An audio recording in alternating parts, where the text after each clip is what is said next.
प्रणाम। सदगुरु ओशो कहते हैं कि हमें जीवन के सब द्वंद्वों को एक समान स्वीकार करना चाहिए, यानी कि सुख और दुख को, प्रशंसा और निंदा को, स्वास्थ्य और बीमारी को, शांति और अशांति को एक समान स्वीकार करना चाहिए। क्योंकि जीवन जो है वो द्वंद्वों का खेल है। द्वंद्वों के पीछे निर्द्वंद छुपा हुआ है, द्वैत के पीछे अद्वैत छुपा हुआ है। कहने का अर्थ यह है कि एक का अस्तित्व दूसरे के अस्तित्व के बिना बिल्कुल भी संभव नहीं है। जैसे सिक्के के दो पहलू होते हैं, वो आपस में हमेशा जुड़े हैं। सिक्के का एक पहलू दूसरे पहलू के बिना हो ही नहीं सकता।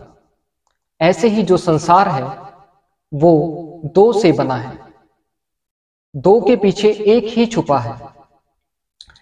जैसे कि सुख और दुख आपस में जुड़े हैं, सुख का अस्तित्व दुख पर आधारित है और दुख का अस्तित्व सुख पर आधारित है।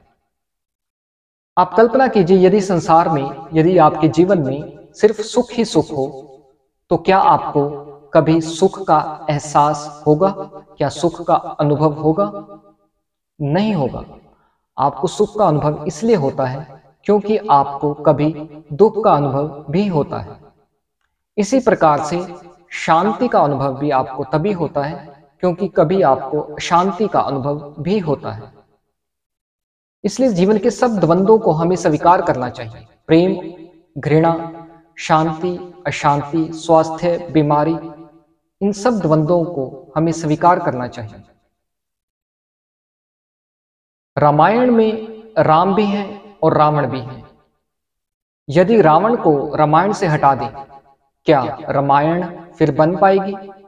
नहीं बन पाएगी। एक फिल्म होती है, उसमें हीरो भी होता है, विलन भी होता है। यदि विलन को फिल्म से हटा दिया जाए, क्या कोई फिल्म बन पाएगी? नहीं बन पाएगी। इसी प्रकार से ये संसार में दो शक्तियां कार्य कर रही हैं, सकारात्मक और नकारात्मक।